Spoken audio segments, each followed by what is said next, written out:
Assalamualaikum warahmatullahi wabarakatuh. Apa khabar semua? Semoga semuanya dalam keadaan sihat dan sejahtera. Di sini Brother Fai ingin mengucapkan Selamat Hari Raya Aidilfitri tahun 2020. Brother Fai ingin mohon maaf zahir dan batin kepada anda semua sekiranya Brother Fai ada tersilap bahasa atau terkasar bahasa sepanjang perkenalan kita di dalam channel YouTube The Haunting Cruise dan PN ini. Seperti yang kita tahu ya, pada tahun ini tak seperti tahun-tahun yang lepas, kita beraya dalam keadaan yang kita sedang diuji lah dengan menularnya wabak COVID-19 ini. Jadi pergerakan kita agak terbatas ya. Sukar untuk kita untuk menziarahi ya. Dan kita juga tak boleh nak orang kata melepasi sempadan untuk mengawal penularan wabak COVID-19 ini. Apatah lagi kalau kita nak balik kampung kan. Jadi harap kita semua bertabah dengan keadaan sekarang ni. InsyaAllah tahun akan datang kita boleh beraya lagi, InsyaAllah. Mudah-mudahan kita panjang umur ya. Dan satu lagi, apa-apa pun cara anda untuk menyambut Hari Raya pada tahun ini, Brother Fai harap sama-samalah kita, orang kata apa, kita jaga kita ya. Jadi untuk malam ini, kisah yang akan disampaikan akan menyusul sebentar lagi. Alright. Baik saudara, kisah yang akan Brother Fai kongsikan pada malam ini datangnya daripada seorang penulis bernama Piana Chi, atau nama panelnya adalah Ninja Kecil. Di sini beliau ingin kongsikan pengalaman beliau ketika mendapat satu penyakit misteri. Baik, kita dengar sama-sama dan kita amati sama-sama pengalaman yang dikongsikan oleh beliau ini. Kena concentrate ya. Kalau anda tak concentrate, memang anda takkan faham cerita ni. Okey? Mari kita sama-sama mendengar kisah daripada Diana Chi ataupun Ninja Kecil. Pra! Bunyi macam tulang patah itu kedengaran ketika leher aku seperti dipulas oleh seseorang. Aku yakin ini bukan fantasi, kerana memang kepala turut berpusing ke kiri.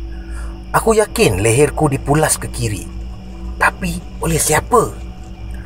Tiada sesiapa yang berhampiran denganku kerana bapa, emak, kakak dan abang duduk berjauhan. Hairan, bagaimana kepala boleh berpusing ke kiri dengan sendiri? Jam 10 malam. Ya, tepat pukul 10 malam. Setelah selesai menonton cerita P. Ramlee.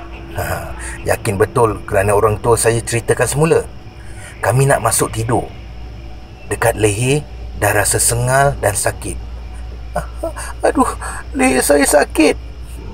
Aku mengadu dekat Daddy. Mungkin seliuh aja tu. Tak ada apa-apa. Esok okey lah. No worries, okey? Dah orang kata no worries dan esok okey, takkanlah nak bantah kan?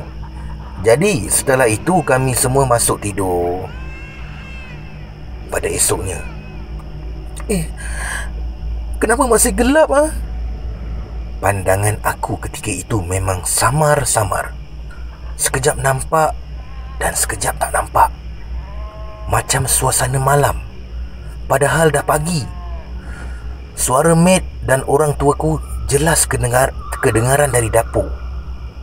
Dengan pandangan yang separuh nampak dan meraba-raba, aku berjalan ke bilik air. Emak menegur, kenapa kau macam orang buta ni? Main ramas-ramas dinding ni?" Aku tak menjawab. kerana masa tu nak segera basuh muka dan mata. Sesampai di bilik air, kepala aku terhantuk dan pandangan gelap seluruhnya. Wah, mata saya buta! Aku menjerit sekuat hati. Lalu, aku ditahan di ward kerana pelbagai keputusan tak sahih yang doktor simpulkan. Buah pinggang rosak, organ failure dan kanser otak. Tempoh hayatku yang diberikan doktor hanya sebulan. Orang tua aku dah meroyan. Banyak kali aku dengar mereka bertengkar dengan doktor. Walaupun mataku tak nampak, paling banyak kali bergaduh dan menangis masa bertekak dengan doktor ialah suara Daddy. Saya tak mahu anak ini jadi bahan uji kaji kamu. Tidak. Saya tak mahu sign surat kamu, dengking Daddy. Dan setelah itu, Daddy menggendong dan bawa aku lari dari ward tanpa keizinan pihak hospital. Aku dengar suaranya menangis. Kalau anak saya mati, saya pun ikut mati. Saudara mara merayu aku dirawat secara tradisional di kampung. Pergi topekong lah, pergi jumpa bomoh lah. Daddy aku ni bukan manusia yang nak percaya benda karut-marut sampai kena rawat bomoh. Dia paling pantang dengar perkataan bomoh. Cuma Daddy akur dan ikut cakap mak. Bawa balik kampung dan buat rawatan kampung. Sudah masuk hari keempat. Setelah aku dibawa balik ke kampung dan emak dah minta family rawat, iaitu bomoh. Namun masih tak sembuh lagi. Daddy kata kepada mak supaya membawa aku balik ke rumah kami saja. Pelbagai usaha dibuat sesudah balik ke rumah kami. Masih lagi rawatan cara kampung. Kawan-kawan Daddy dah banyak lagi bagi cadangan buat itu dan buat ini. Aku dah semakin teruk waktu tu. Orang yang datang melawat, kata Daddy, aku ni dah macam tidak ada harapan lagi. Masa orang kata aku tak ada harapan, Daddy mengamuk marah. Engkau siapa? Nak melawan kuasa Tuhan? Kata Daddy. Ketika itu, aku dengar melalui butir-butir percakapan orang di sekeliling bahawa di bawah uratku seperti ada benda yang menyusup dan bergerak tanpa henti. Emak ceritakan keadaan aku ketika itu adalah seperti manusia penagih dadah yang sakit tak dapat bekalan. Boleh bayangkan tak?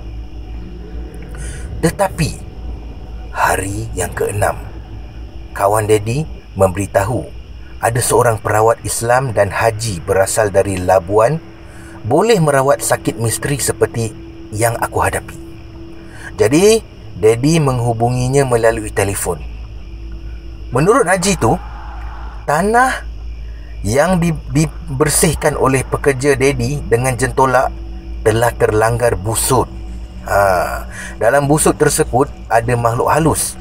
Yang telah dilanggar oleh pekerja itu adalah anak makhluk halus tersebut. Inilah punca dia. Perkara yang diberitahu oleh haji itu memang benar-benar terjadi. Ya, benar. Daddy memang meminta pekerja membersihkan tanah kebun yang baru dibelinya dengan jentolak. Dan waktu petang sebelum aku sakit, pekerjanya disengat tebuan yang keluar daripada busuk tersebut. Dan menurut Daddy, pekerjanya juga sedang sakit selepas kejadian itu. Tetapi mereka sangkakan ia adalah demam kerana disengat tebuan saja. Maknanya, aku sakit pada hari yang sama dengan pekerja Daddy. Suspend tak? Haji itu menerangkan kepada Daddy bahawa makhluk tu nak balas dendam dengan bersyarat anak dibalas anak. Dan akulah pilihannya. Lalu apa yang haji itu lakukan? Ialah meminta Daddy datang bertemunya di Labuan dan mengambil air yang sudah ditawar. Daddy diminta mengelilingi busut yang telah dilanggar itu dengan 7 kali pusingan dan menjiruskan air itu ke atasnya. Lebihan air itu mesti diberi minum dan dimandikan kepada aku. Dan Daddy melakukan seperti yang diarahkan. Tepat jam 12 malam, aku nampak jelas yang replika burung merak di ruang tamu dan lukisan bertukar menjadi perempuan cantik tersenyum ke arah aku macam puteri. Masa tu aku rasa nak lari dan menjerit, tetapi tak larat. Apabila berpaling ke arah kapet bergambar kuda putih, kelihatan kuda itu berlari.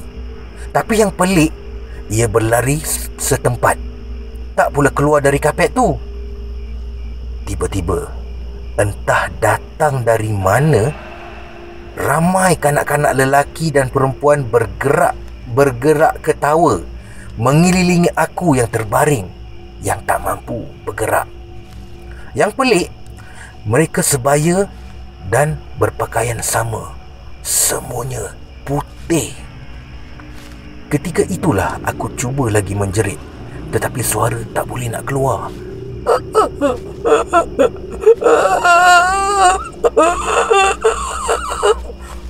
Lebih kurang macam itulah. Boleh bayangkan tak bagaimana kanak-kanak happy bergerak ketawa sambil berpusing mengelilingi. Tetapi awak tak kenal. Takut tak? Aku takut. Hati aku menjerit meminta tolong Daddy dan Mak yang sedang tidur di sebelahku. Tiba-tiba datang dari mana kekuatan tu. Aku bangun untuk duduk dan membangunkan Mak yang tidur. Mak, saya haus. Mak. Hah? Kenapa nak? Haus? Okey, Mak ambilkan air. Mak memberikan air. Saya nampak Daddy yang sedang tidur dan keheranan melihat kepalanya botak. Daddy botak? Soalku kepada Mak. Kau dah nampak? Mak menjerit. Baru aku teringat yang aku sudah dapat melihat. Mak membangunkan semua orang dalam rumah kami. Daddy, abang, kakak, maid dan uncle. Masa tu aku tak bercakap banyak. Hanya diam saja. Keheranan melihat suasana yang baru. Macam pelik lah. Okey, pada awal pagi. Kak, siapa orang ramai yang pakai baju panjang putih di pintu tu? Soalku kepada kakak. Aku melihat jelas ramai orang lelaki memakai pakaian putih. Baru aku tahu pakaian itu dipanggil jubah dan serban di depan pintu rumah kami. Tetapi mereka tak masuk, hanya melihat aku dari arah pintu saja. Mana ada orang? Kata kakak. Apabila aku melihat semula, mereka semua dah hilang. Setelah itulah banyak kisah pelik sehingga kini yang aku hadapi.